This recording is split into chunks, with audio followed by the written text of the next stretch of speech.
seen and taken our world by storm. And for many, it has been crippling. But what is the impact on real estate? We're going to talk about the pros and the cons of the coronavirus coming right up.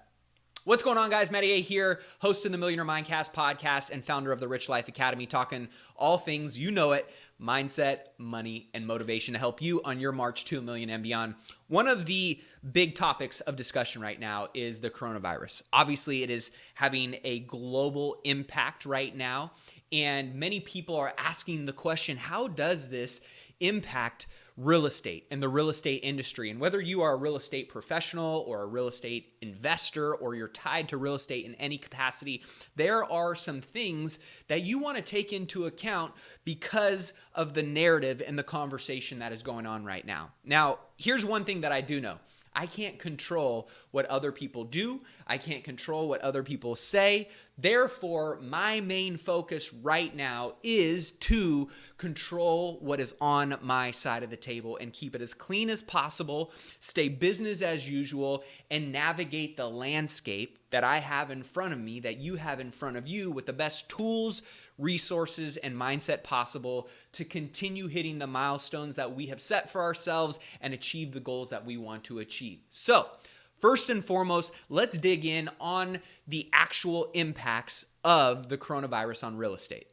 Number one, big deal right now is Feds have dropped interest rates. What does this mean? Extremely cheap money. As cheap as it has been in an extremely long time. Historically, one of the best ever times to be borrowing money right now. So if you have real estate right now, or you're working with people who have real estate right now, one of the best things that you can do for them is to educate them on their options of potentially refinancing out of higher interest rates down to cheaper money, which is overall going to increase their cash flow, give them the ability to accelerate their pay downs and increase their overall cash on cash returns with real estate. So thinking about taking this current climate of money and what the Fed is doing to keep the confidence and keep the demand rolling with real estate, it is a great time to leverage the cheapness of money.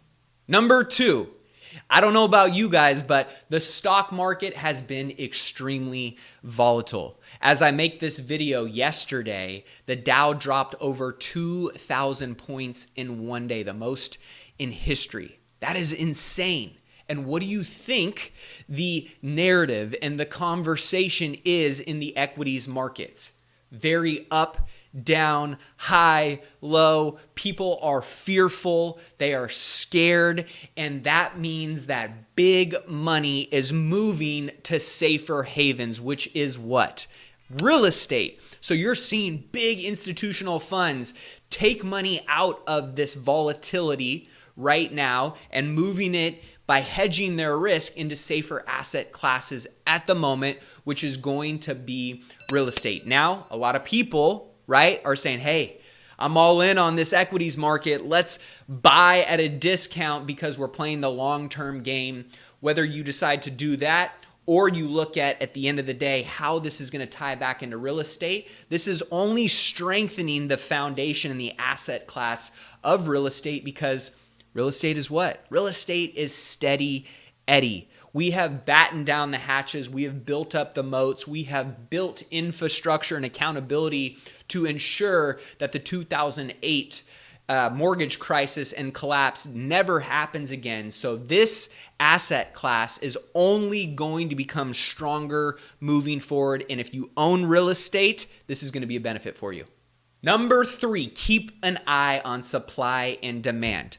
One of the big impacts right now in the real estate industry of the coronavirus and borders being shut down or therefore highly restricted is the import-export and this impact on home builders in the U.S. So getting the materials they need at the cost that they need it, margins are being condensed, timelines are being extended, uncertainty is circling around what is going on with this coronavirus. Therefore, this is impacting home builders and the velocity at which they are bringing supply to the market. And as we know, supply and demand, simple economics 101. So paying attention to and looking at your hyper-local data as well as regional, statewide, and of course macro level data is going to tell us where the real estate stability is at. If you have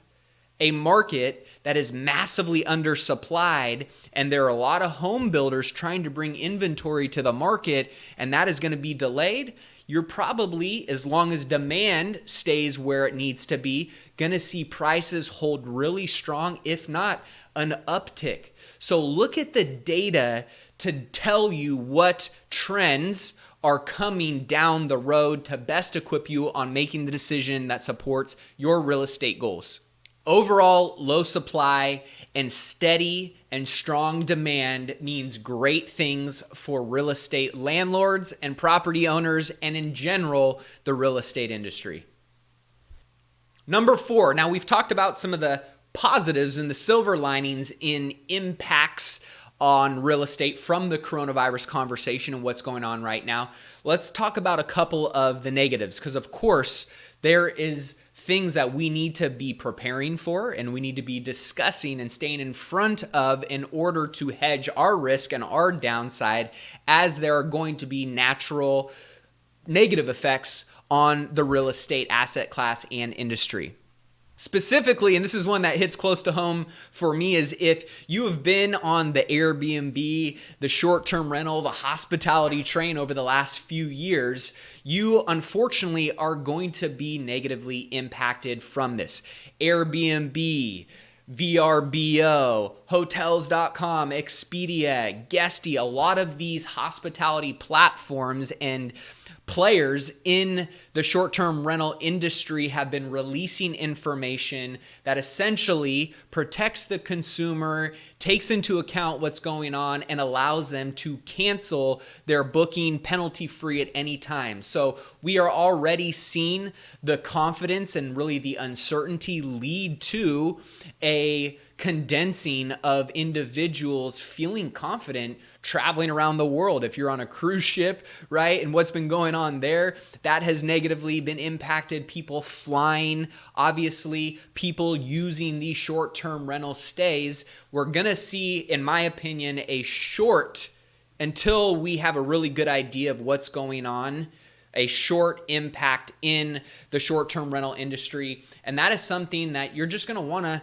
protect yourself from. If you don't have reserves set aside for that point in time, that could bring a negative impact and lead to some panic selling, which also means opportunity for certain people. So stay vigilant, stay aware. All you can do is to try and control the narrative. If you are an Airbnb host, be proactive, set standards, communicate expectations, be one of those hosts or individuals that's taken the necessary steps to keep the consumer confident and traveling and staying with you, which ultimately is going to protect your income. Number 5, and I talked about this a little bit in number 4, which is fear.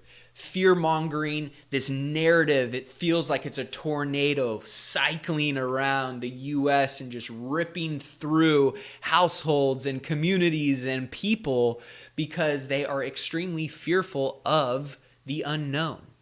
And again, all we can do is control what we can control, which is how we take the information that we are being given, and again, be careful about who you're getting your information from, and 2, how we respond to it and use it to navigate the landscape that we're in to achieve the goals that we want to achieve. You're gonna see, in my opinion, and we've already seen, I've had some conversations of this, people very fearful, people looking to start to panic a little bit. And that also can mean great opportunity. When people are zigging, you should be zagging. I've always been a contrarian when it comes to investing, and whether that is in the stock market or that is in real estate. When everybody is doing the same thing, that's when you should be looking at maybe carving out another path or looking at another strategy. But again, Control the mindset. Know that at the end of the day, if we're playing the long-term game, which real estate is a get-rich-slow industry, therefore, there's going to be highs and lows, there's going to be cycles, there's going to be variables that come in and out of the equation.